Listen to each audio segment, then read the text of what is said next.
David Muir, ABC's World News Tonight, America's most watched newscast. Now streaming same day with all the breaking news of the day on Disney Plus. Most watched, most trusted. Now on Disney Plus every night. Tonight, millions in the East brace for a monster winter storm that could bring close to 2 feet of snow to major cities. A blizzard warning now in effect from the Delaware coast to Boston. Winds of more than 60 miles per hour. New York City in the bullseye. More than 50 million people on alert as towns and cities get ready for more snow on top of what they've already had this season. The concerns for coastal flooding and potential power outages. Our weather team standing by with the latest. President Trump lashing out after the Supreme Court ruling ending most of his tariffs on foreign goods, calling the 6-3 decision ridiculous, poorly written, and un-American. But what happens now? And what will the impact on businesses and American families be? Selena Wang from the White House. Overseas, new anti-government protests in Iran as President Trump says he is considering a limited strike on the Islamic State as more American firepower gets into position in the region. And the warning for American troops. Ian Panel reporting tonight from Tel Aviv. The search for Nancy Guthrie reaches beyond the U.S. Melissa Dawn just back from Mexico, where volunteers are posting missing person flyers across the border as authorities examine new clues in the disappearance of the mother of Today's Show host, Savannah Guthrie. Authorities in California launch a criminal investigation into that deadly avalanche, and the news just in that crews have recovered all 9 victims. Oscar host Conan O'Brien breaks his silence on the deaths of his friends, Rob and Michelle Reiner, describing the disbelief he felt at the news. A major setback for NASA and its hopes of returning to the moon. New problems for the massive Artemis rocket. Team USA hoping to add to the gold medal haul, with all eyes on the hockey grudge match between the Americans and Canada, and who will be carrying the stars and stripes at the closing ceremony. Marcus Moore from Italy. And remembering the man who made Mickey Mantle cry with the most famous home run in World Series history. From ABC News World Headquarters in New York, this is World News Tonight. Good evening, and it's good to have you with us on this Saturday. I'm Rachel Scott, in for Whit Johnson. We do begin tonight with that major nor'easter. It is threatening millions with blizzard conditions and coastal flooding. New York City is under a blizzard warning for the first time in nearly a decade. The city could get 2 feet of snow. Philadelphia is preparing for heavy snow, and New Jersey declaring a state of emergency for tomorrow. Major airlines are on high alert with more than 1,000 flights canceled for Monday. It comes less than a month after a deadly storm battered the region with snow and Arctic temperatures. Meteorologist Danny Beckstrom from our New York station, WABC, leads us off tonight. Tonight, more than 50 million people bracing for heavy snow and high wind as a powerful nor'easter is set to batter the East Coast. Some areas could see close to 2 feet of snow. Initially, I said I have enough, and then when they started talking 4 to 12 inches, I said I better get a little more. Officials warning the incoming system will cause power outages with winds up to 60 miles per hour along the coast and coastal flooding. This is going to be a brutal blizzard. New York State declaring a state of emergency for 22 counties, activating 100 National Guardsmen to help first responders. In New York City, the Department of Sanitation preparing for the incoming storm. Thousands of workers on alert. Our city will face its second snowstorm in less than a month and our first blizzard since 2016. New Jersey declaring a state of emergency starting at noon tomorrow, urging people to stay home. We need to be prepared. We need to be safe. Get water, get all of your charging done with your devices, stay off the roads. This storm arrives in the Northeast less than a month after a different winter storm walloped the region with over a foot of snow. More than 100 people dying in that storm amid the snow and frigid temperatures behind it. That storm also axed 20,000 flights across the country. Major airlines on high alert once again. So far, more than 1,000 flights are already canceled for Monday. That number is expected to rise significantly. So let's bring in Danny Beckstrom now with the forecast. And Danny, time this one out for us. Rachel, Sunday and Monday. Let's talk alerts. Winter storm warnings, blizzard warnings already posted. That blizzard warning from the Delmarva Peninsula up through Boston. That warning as much about wind as it is snow. So what's going on here? The perfect storm atmospherically. We've that atmospheric blocking, which means the low has time to develop. It looks like a mix or rain for the mid-Atlantic tomorrow afternoon, turning to snow as cold air ramps up. Then we'll see the gusty wind and heaviest snow up the I-95 corridor from on Sunday night into Monday morning. That storm system starts to pull away the second half of Monday. We're looking at a foot plus for really highly populated areas. This is going to be a significant snowstorm. But again, we have to touch on the wind. Near the coast, up to 60-mile-per-hour gusts. That can produce damage that can lead to power outages. It also creates whiteout conditions, making travel dangerous, if not impossible. And it also leads to the coastal flooding, up to 3 feet of inundation during high tide. I know it's being compared to that storm 4 weeks ago, but remember, with that wind component, the impacts will be worse with this one. I guess one silver lining is we moderate temperature by the middle of the week, so hopefully we'll get some melting. And it can't come soon enough. All right, Danny, thank you. We turn now to President Trump. He is defiant one day after that landmark ruling from the Supreme Court. The president now saying he will impose a 15% global tariff to replace those struck down by the nation's highest court. Here's ABC senior White House correspondent Selena Wang. Tonight, President Trump defiant, digging in on his trade war, announcing he's raising his new global tariffs to 15%, an increase from the 10% rate he imposed a day earlier, just hours after the Supreme Court ruled most of his sweeping tariffs are illegal. The president moving swiftly to replace them using other legal authorities. We have alternatives, great alternatives. Could be more money. We'll take in more money, and we'll be a lot stronger for it. Trump announcing that effective immediately, he would be raising the 10% worldwide tariff on countries to the fully allowed and legally tested 15% level, adding that in the coming months, his administration will determine and issue the new and legally permissible tariffs. But those tariffs lasting only 150 days without congressional approval. Trump lashing out at the high court, calling its tariff decision ridiculous, poorly written, and extraordinarily anti-American. I'm ashamed of certain members of the court, absolutely ashamed, for not having the courage to do what's right for our country. The decision striking at the heart of Trump's economic agenda, but the court says he went too far, writing only Congress has the power to impose taxes. Economists say tariffs are actually taxes on American businesses who pass the cost to consumers by raising prices. By one estimate, the president's tariffs have cost American families an extra $1,600 a year. We're still looking at tariffs that are at the highest they've been since at least the 70s. There's a lot of chaos and uncertainty, and that itself can take a toll on business decisions. And we're just days away from the president's State of the Union address, a chance for President Trump to tout his economic agenda. But the Supreme Court has just struck at the heart of that strategy, and the justices behind that decision are expected to be seated right in front of the president. Trump, for his part, Rachel, says he couldn't care less if the justices attend. Selena, thank you. And as Selena mentioned, the State of the Union is on Tuesday. Join David Muir, myself, and our entire political team for special coverage Tuesday at 9 p.m. Eastern, right here on ABC.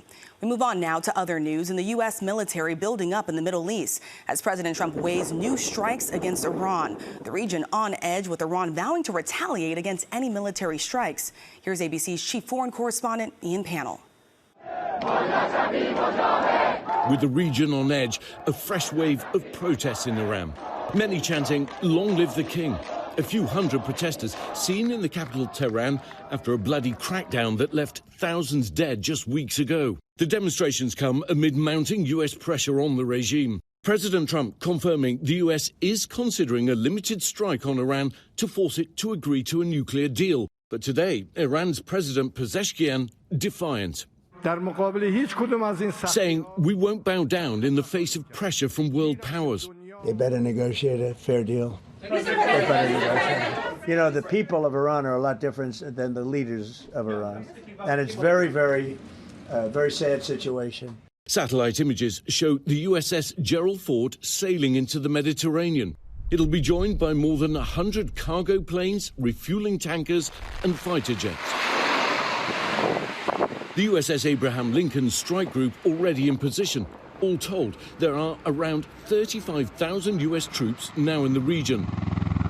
Tonight, US officials telling ABC News they're relocating hundreds of personnel at a major military base in Qatar ahead of a possible strike on Iran. Another round of diplomatic talks is expected, but Iran warning if it is attacked, it'll respond decisively, and that all US bases, facilities and assets of what it calls hostile forces would be legitimate targets. Rachel, as the US amasses its largest military force in the Middle East in years, the diplomatic process is still technically on track. But there are growing concerns that unless Iran makes major concessions on its nuclear program, then an attack by the US might be unavoidable. Rachel? President Trump urging Iran to make a deal quickly. Ian, thank you. House Speaker Mike Johnson is facing criticism tonight for denying a request to allow the late Jesse Jackson to lie in honor at the U.S. Capitol. The civil rights icon and two-time presidential candidate died Tuesday. Johnson citing precedent, not politics, for denying the request. Next tonight, the search for Nancy Guthrie now entering its fourth week. Investigators are turning to Mexico for clues to see if the 84-year-old was possibly taken across the border. And a nonprofit group that works in the region is raising awareness about the case. Here's ABC's Melissa Dawn. Tonight marks 3 weeks since Nancy Guthrie was last seen. The FBI is now in touch with Mexican authorities over Guthrie's disappearance, while law enforcement sources tell ABC News there is no evidence she was taken across the border. It's an avenue investigators are exploring, given Tucson's proximity to Mexico. Today, we cross the border. We've seen billboards for Nancy Guthrie across neighboring states. Now a neighboring country here in Mexico has now Nancy Guthrie missing flyers posted up. It's a group of moms that are hoping that somebody just driving by this highly trafficked street straight into the border may see something and say something. Elizabeth Lopez is part of Madres Buscadoras de Sonora, a group of moms who search for missing people in Mexico. Elizabeth tells us her son has been missing for over a year. She says she is determined to help any family going through this anguish, including the Guthrie family. Todo será completamente anónimo, completamente anónimo. So these efforts, you can send in a tip, it can be anonymous, and they're just so meaningful for you all because of what it means. You say that you feel their pain, you feel the Guthrie's family pain, and that's why you all are stepping up to help and hoping that any effort, any tip can make a difference. Back in Tucson, the Pima County Sheriff's Department putting up barricades near Guthrie's home today, turning the road into a one-way street to accommodate residents and public service vehicles. Rachel, we're seeing a growing number of flowers being dropped off here at Nancy Guthrie's driveway. This as there's dozens of yellow ribbons across this neighborhood as authorities urge anyone with any tips to call them in. Rachel? All of us hoping for a break in this case. Melissa, thank you. Now to the investigation of former Prince Andrew. Police are searching his home after that stunning arrest this week. The king's brother is the first royal arrested in almost 400 years, and he's now facing removal from the line of succession. Here's ABC's Lama Hassan. Tonight, detectives scouring the former home of the former prince for a third straight day, launching multiple lines of inquiry. Officers are believed to be looking for evidence that Andrew Mountbatten Windsor passed on confidential information to convicted sex offender Jeffrey Epstein in his role as Britain's trade envoy. The Metropolitan Police now urging Andrew's protection officers, both past and present, to come forward with information that could help their investigation. Authorities saying they're also working with U.S. law enforcement to determine whether airports in the U.K. were used to traffic young women for sex, something Virginia Giuffre alleged, claiming she was trafficked by Epstein as a teenager to have sex with the prince. Andrew denying these claims in that infamous BBC interview in 2019. I have no recollection of ever meeting this lady. None whatsoever. Giuffre died by suicide in 2025. The king's brother arrested on Thursday morning at Andrew's home on the King's estate in Sandringham on suspicion of misconduct in public office, an offence that carries a maximum sentence of life in prison. Andrew was held for almost 11 hours, then released without charge, but remains under investigation. He also remains eighth in line to the British throne for now. I think that the pressure will mount for that to happen. I mean, we have to remember that ultimately these things are a matter for Parliament. We are in a constitutional monarchy. But I think it's pretty straightforward. It's a short piece of legislation. I think it will happen. Rachel, British lawmakers are discussing legislation to remove Andrew from the royal line of succession, but that won't happen until the police have concluded their investigation. Rachel? All right, Lama, thank you. NASA is now taking steps to potentially roll back the Artemis 2 rocket and a spacecraft for unexpected repairs. The issue is now pushing the launch date to April or later. This would be the first crewed mission around the moon in more than 50 years. So let's bring in ABC's Andrew Dimbert. And Andrew, how big of a setback is this? Well, Rachel, it's a setback for NASA's next giant leap forward in terms of space travel. The Artemis II rocket is poised to carry astronauts around the moon for the first time in over 50 years, but now faces a potential delay after engineers detected a problem with a critical launch system. NASA says overnight monitoring revealed an interruption in helium flow inside the rocket's upper stage, and that is a system crucial to getting the spacecraft off the ground. Teams at the Kennedy Space Center are now preparing for the possibility of rolling this massive space launch system and Orion capsule back into the vehicle assembly building for a closer inspection. And as the NASA administrator put it, quote, "This will almost assuredly impact the March launch window." And the logistics of even just moving the rocket could also be complicated or even further delayed by approaching high winds in Florida, according to the space agency. The Artemis II is designed to send 4 astronauts on a historic lunar flyby. It is a pivotal step before NASA attempts to land humans back on the moon sometime later this decade. Rachel? Andrew, thank you. Overseas now to the U.S. winning a record-setting 11 gold medals at the Winter Games. And more gold is up for grabs in the showdown between the U.S. men's hockey team and Canada tomorrow. ABC's Marcus Moore is at the Winter Games. Hi, Marcus. Hey, Rachel, Team USA won the gold today in the freestyle skiing mixed aerials event, also picking up bronze medals in speed skating and the 2-women bobsled competition. A major upset, too, as American hopeful Jordan Stolz, chasing another gold at these Winter Games, finished 4th in his event. But it is the age-old rivalry reignited that has fans buzzing. Team USA and Canada will face off in men's hockey tomorrow. The last time the USA and Canada played each other in a gold medal game was back in 2010 when Canada won. The game will conclude just before the closing ceremony, and tonight it's been revealed that ice hockey legend Hillary Knight and ice dancer Evan Bates will carry the flag for Team USA during the ceremony. And Rachel, it will be extra special as Team USA celebrates a new achievement, breaking the record for U.S. gold medals in a Winter Games at 11. Rachel. Marcus, thank you. We wish them all good luck. And there's still much more ahead on World News Tonight this Saturday. News just coming in on the recovery efforts in California after that deadly avalanche as authorities open a criminal investigation.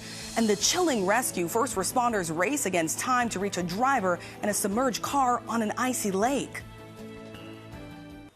Next tonight, authorities in California are opening a criminal investigation into the deadly avalanche that killed 9 people. The Nevada County Sheriff says officials want to determine whether criminal negligence was involved.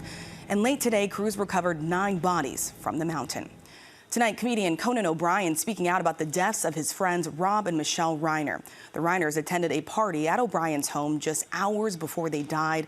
O'Brien telling The New Yorker that he was in shock for quite some time, saying it's just so awful. The Reiner's son Nick is expected to appear in court on Monday to be arraigned in his parents' deaths. When we come back, tributes pour in for a salsa music legend. Willie Colon revolutionized the music genre, how he's being remembered tonight. To the index now, a daring rescue in Colorado Springs. First responders racing into the frigid waters of Prospect Lake to pull a driver from a submerged vehicle. The victim was rushed to the hospital and is in critical condition. 4 of the rescuers were treated for hypothermia.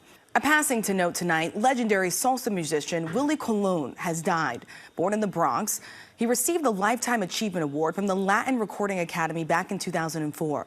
Willie Colon was 75 years old. When we come back, remembering the man behind one of the biggest swings in World Series history. Finally tonight, remembering the man behind an iconic home run. Tonight, baseball has lost one of the greats. Bill Mazeroski played second base for the Pittsburgh Pirates for nearly 2 decades. He was a 10-time All-Star player who won 8 Gold Gloves for his work on the field. Bill Mazeroski will lead off in the last of the ninth. But with a crack of a bat, he made history. There's a drive into deep left field. It was Game 7 of the 1960 World Series against the Yankees. The score was tied 9-9. For a home run, the Pirates win the World Series. The historic moment marking the very first time the World Series ended on a home run. Hey, wasn't that something, Billy? Oh, I can't even talk. I'm so tired. Mazeroski retired in 1972. He briefly coached for the Pirates and the Seattle Mariners. He was passed over for the Hall of Fame 15 times before he was inducted. We're going to high fly ball going deep left. Let's do it. Once I hit second, I think I floated home. I never touched the ground all the way home. A 14-year-old boy had left the game early that day, but stayed around long enough to catch that ball outside of the fence. He tried to give it back to Mazeroski in the dressing room. Mazeroski told him to keep it, saying, quote, The memory is good enough for me. Bill Mazeroski was 89 years old. Thank you for watching. I'm Rachel Scott in New York. Good night. David Muir, the most trusted anchor in America, the most watched anchor in America. Thank you for making World News Tonight with David Muir the #1 newscast in America.